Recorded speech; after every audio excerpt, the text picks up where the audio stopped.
Now we shall begin. You should answer the questions as you listen, because you will not hear the recording a second time. Listen carefully and answer questions 1 to 6.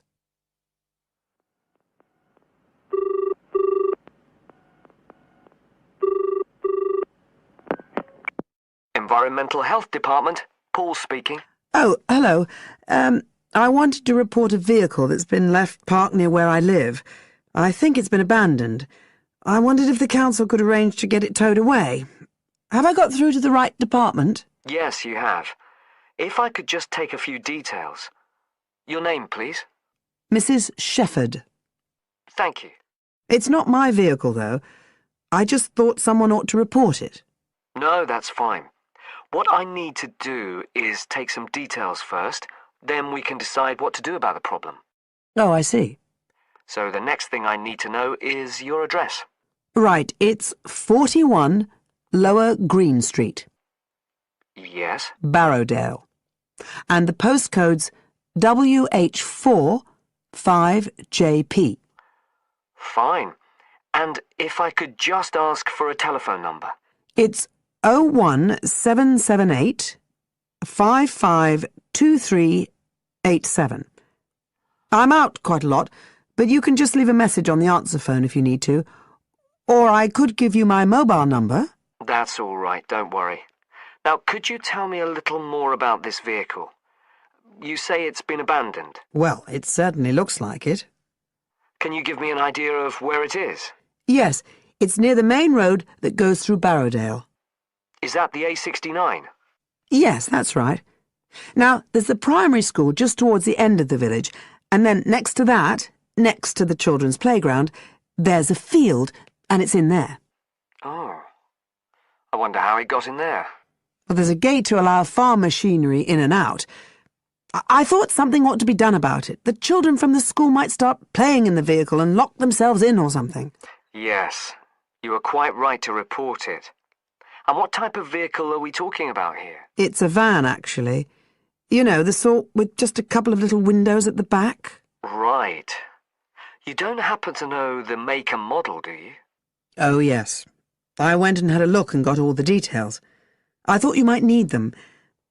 I'm surprised the school hasn't contacted you about it. Anyway, I wrote the details down. Right. It's a Catala, and the model's a Flyer 2000. Is that Flyer? That's right. Very good. And the colour? Well, it's not all that easy to see because it's absolutely filthy. And actually, it looks as if it's had a paint job at some stage. It's blue, but you can just see white underneath where it's been scratched. Right. Well, I'll just make a note of the present colour, and if you could just tell me the vehicle number. Did you make a note of that? Oh, yes. It's S322GEC. Okay. Before you hear the rest of the conversation, you have some time to look at questions 7 to 10.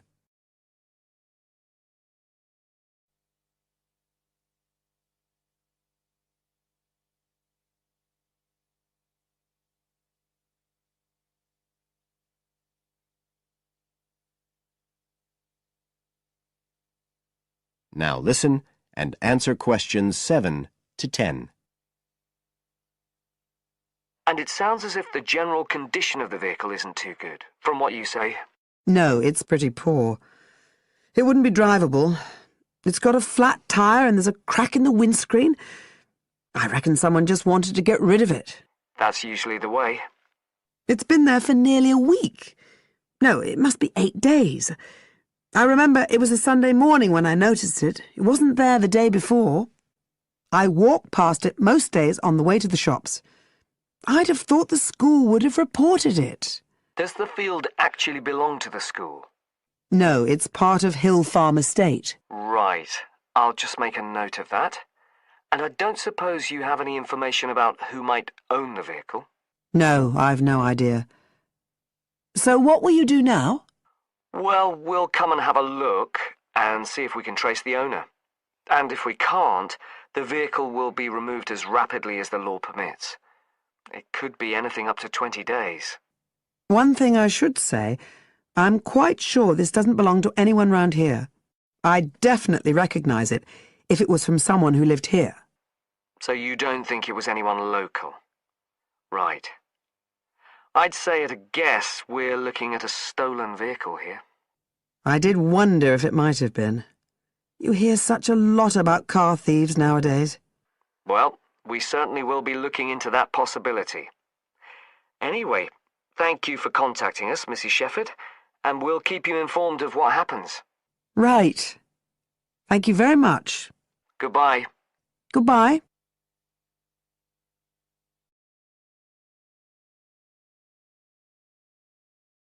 That is the end of part 1. You now have half a minute to check your answers.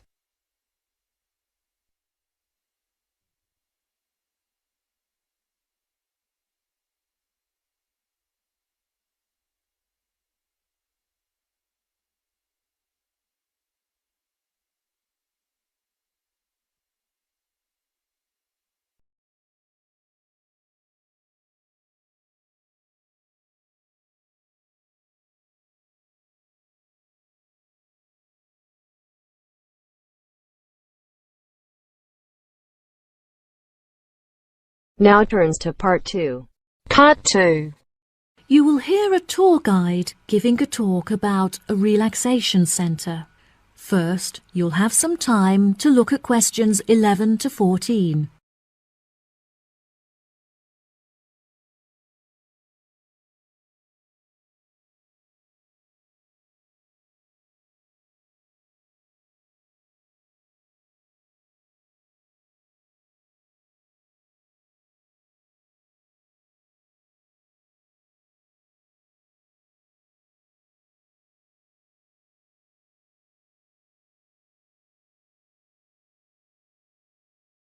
Now listen carefully and answer questions 11 to 14. Hello everyone, my name is Sally. Welcome to our globally renowned spa and relaxation centre here at Island View Estates. Before you all wander off and begin exploring the facilities, I'd like to go over a few things. Now, this year is a very special milestone for our beloved centre, as it is our 25th anniversary. I understand that this means you have all paid an increased price for your tickets, but I can promise that all of the events we have scheduled for your enjoyment will make the costs well worth it. I know that all of you have travelled a long distance to make it here to the centre of the New Forest, but it is thanks to its remoteness that our centre is such a beautiful place to relax. I'm sure you are all keen to find out what activities we have arranged for you, so I will give you a quick overview. Tomorrow we have arranged for you all to participate in a yoga session for the duration of the morning, followed by a day of relaxation at the pool, where we have ample sun umbrellas to protect you from the sun. On Wednesday, we have organized a sightseeing hike through the forest, where you will be able to test your navigation skills and witness the wild ponies in their natural habitat. It's forecast to be sunny that day, but I recommend that you all bring rainproof clothes just in case. On your last day, we have a special surprise, a pony trek along the beach. We ask that you all wear full-length trousers and that all women have their hair tied up in a ponytail. Helmets are provided at the centre for those who would like to wear one. There are a couple of beautiful attractions here at the centre that you must all be sure to visit before you leave. The Rose Garden, located just at the corner of the property, is home to many indigenous species and is beautifully serene and peaceful, the perfect place to collect your thoughts or read a book. Our sunset boat ride has been the favourite attraction for many of our visitors. Simply hop aboard and relax whilst we sail you out into the open sea to witness one of the most beautiful spectacles that nature has to offer. Last, but certainly not least, is the freshwater pond, which serves as a watering hole of sorts. Some of you may even be lucky enough to spot our resident kingfishers, who are members of a very rare and endangered species. Once you have all unpacked and settled into your rooms, we will be taking you out to the neighbouring island for a bonfire and barbecue dinner. The island is very small, and the bicycle trails make it very easy to explore all of its beautiful corners. As the island is entirely separate from the mainland, it has never been inhabited by wildlife, so you can all roam freely and safely. We have some bonding exercises for you all to take part in around the bonfire, where you can potentially make new friends and discover a lot about yourself. Before you hear the rest of the talk, you'll have some time to look at questions 15 to 20.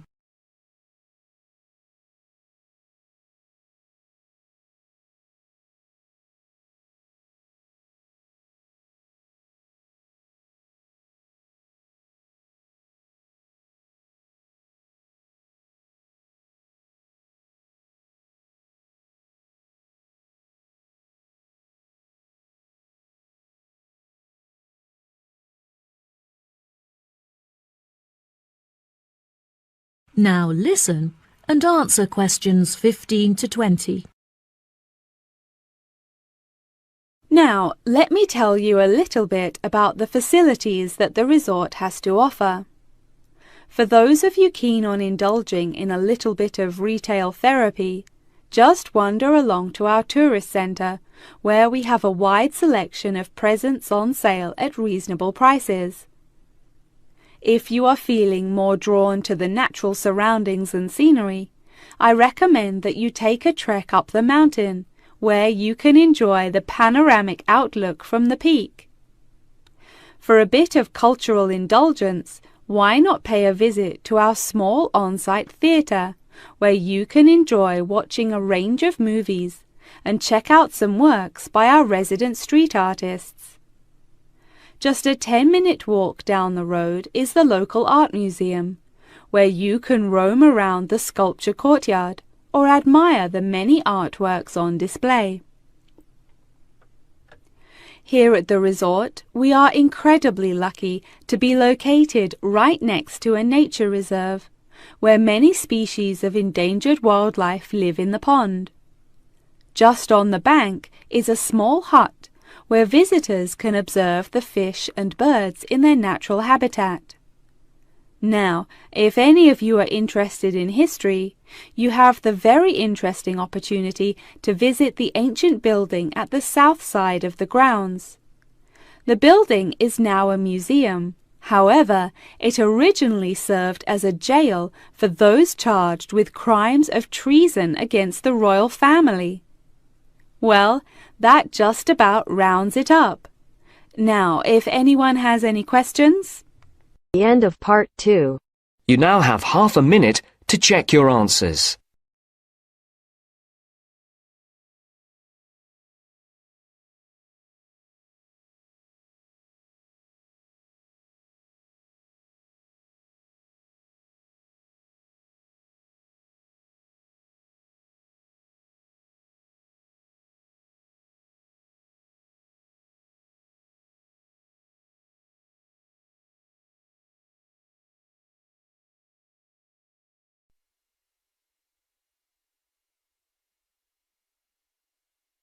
Now turns to part 3. Part 3. You'll hear a woman calling Laverton Arts Centre for some information. First, you have some time to look at questions 21 to 26.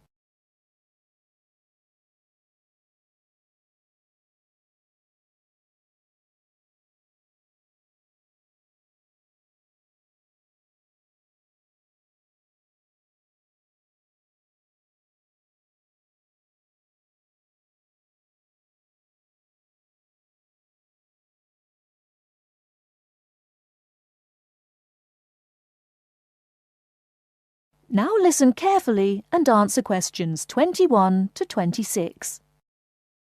Laverton Arts Centre. How can I help you? Hello. I've been to the Arts Centre a few times recently, and I understand you have this scheme for regular visitors. The Friends of Laverton Arts Centre. Yes, that's right. I wonder if you could tell me a little about it. I mean, how much it costs and what benefits it offers, things like that. Certainly. Well, first of all, the good news is that we've recently changed the scheme. It used to cost £15 a year, but now it's free. All you have to do is fill in an application form. You can either come to the Arts Centre and do that here, or you can go to our website and apply online. And so what are the benefits of joining? There are actually quite a few. As a friend of Laverton Arts Centre, you'll receive a newsletter every 3 months with information on all the forthcoming events. That sounds useful. You also get priority booking for shows and concerts in the main theatre. Can you explain how that works exactly? Yes. What that means is that when tickets go on sale, for the first 2 days they're only available to Friends of the Arts Centre. So, as long as you book early, you can make sure you get seats. Great! Do you ever offer discounts to Friends of the Centre? Under the old system, when you had to pay to be a member, we did. Under the new system, there won't be any discounts for shows in the main theatre or films at the Arts Cinema. Having said that, we will be offering some discounts to members for performances in the small theatre. There'll be information about this in each issue of the newsletter. I suppose I can find that information online as well, can I? Absolutely. Actually, we're redoing our website at the moment. Right now, there actually isn't a special section for Friends of the Arts Centre on the website. Once the site's been redesigned, there will be. You'll be able to put in your username and password and enter a special section just for you. It sounds excellent. Are there any requirements, though? I mean, as a member, do I have to do anything? Yes, sorry, I forgot to mention that. There are no formal requirements at all, though obviously we have this scheme to encourage people to attend events here regularly. So we ask that you attend at least 4 events a year, whatever they are, if you possibly can. Nobody's going to count, though, and it's totally up to you. That sounds fair enough.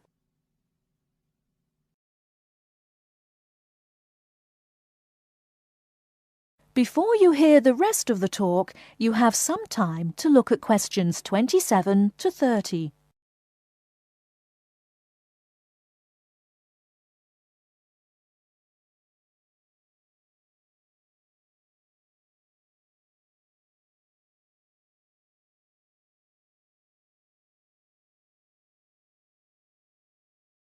Now listen and answer questions 27 to 30. While you're here, we're actually conducting a short survey of people who phone up the Arts Centre. Would you mind if I asked you a few questions? It'll only take a couple of minutes. Sure, no problem. Thanks a lot.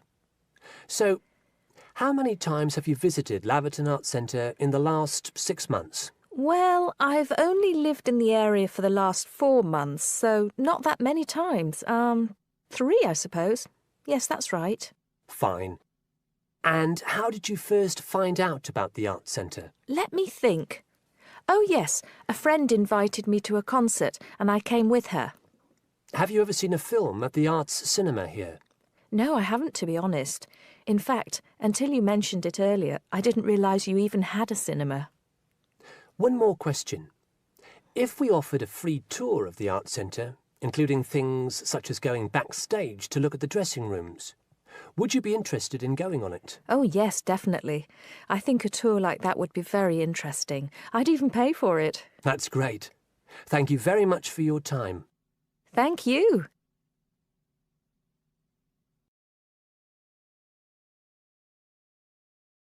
That is the end of part 3. You now have half a minute to check your answers.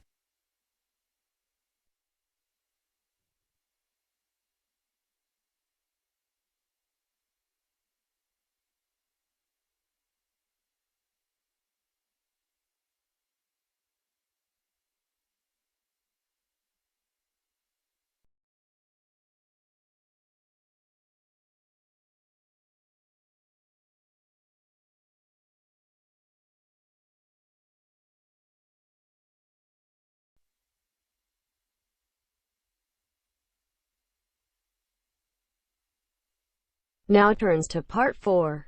Part 4.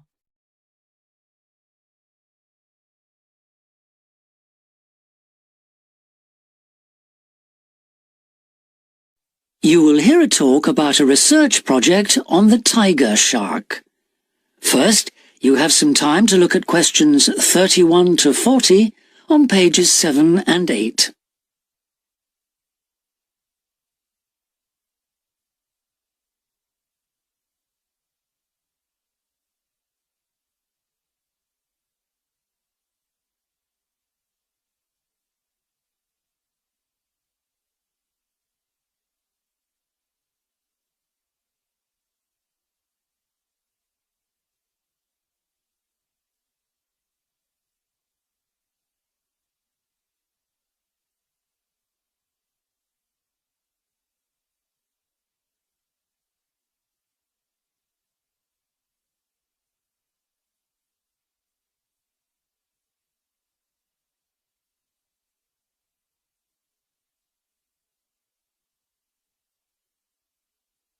Now listen carefully and answer questions 31 to 40. Good morning, everyone. Today I'm going to talk about the research project I've been involved in on the tiger shark. First of all, some background information. The tiger shark, also known as the leopard shark, is often thought to have got its name from its aggressive nature. But in actual fact, it's called that because it has dark bands, similar to those on a tiger's body. It is a huge creature, growing up to lengths of 6.5 meters. It can be found just about everywhere throughout the world's temperate and tropical seas, but it is most often found along the coast, rather than the open sea. In terms of feeding, tiger sharks tend to be most active at night, and are solitary hunters. Their preferred prey includes other sharks, turtles, seabirds, and dolphins, to name but a few. However, it's not uncommon to find garbage in its stomach. This is because it tends to feed in areas such as harbors and river inlets, where there is a lot of human activity. Now to the project itself. We are particularly interested in some studies that have been done in the Rain Island area. Observations here have shown that there is a large population of tiger sharks present in the summer during the turtle nesting season. However, during the winter months the sharks disappear. So we decided to do some of our own research there.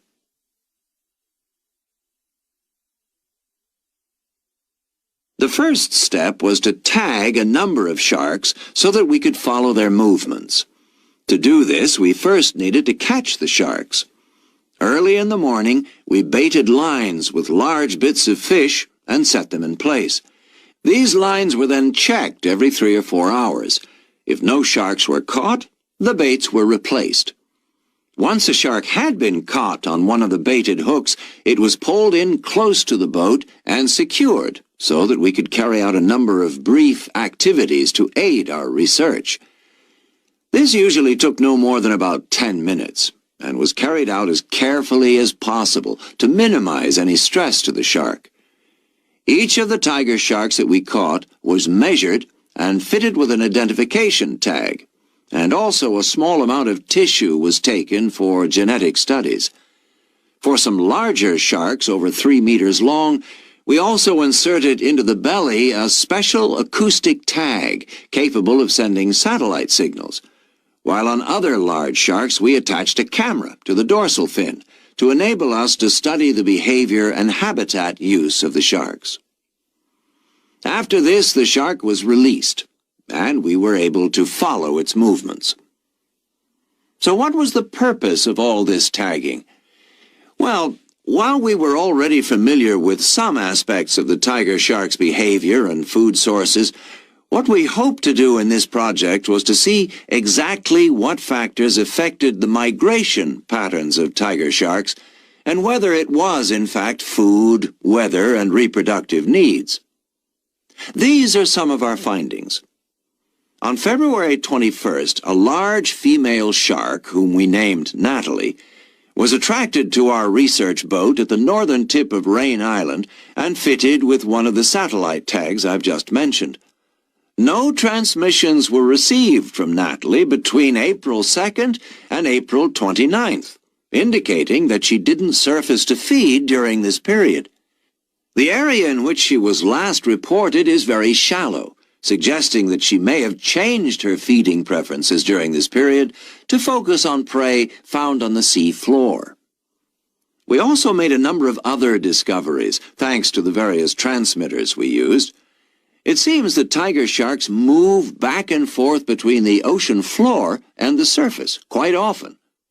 This may help the sharks conserve energy while they swim, but it probably also helps them hunt, since this movement back and forth maximizes its chances of not being detected by its prey until the last minute. So far, our findings have not been conclusive.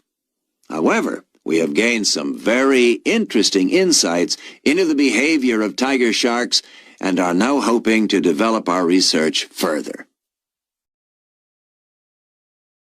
That is the end of part 4. You now have half a minute to check your answers.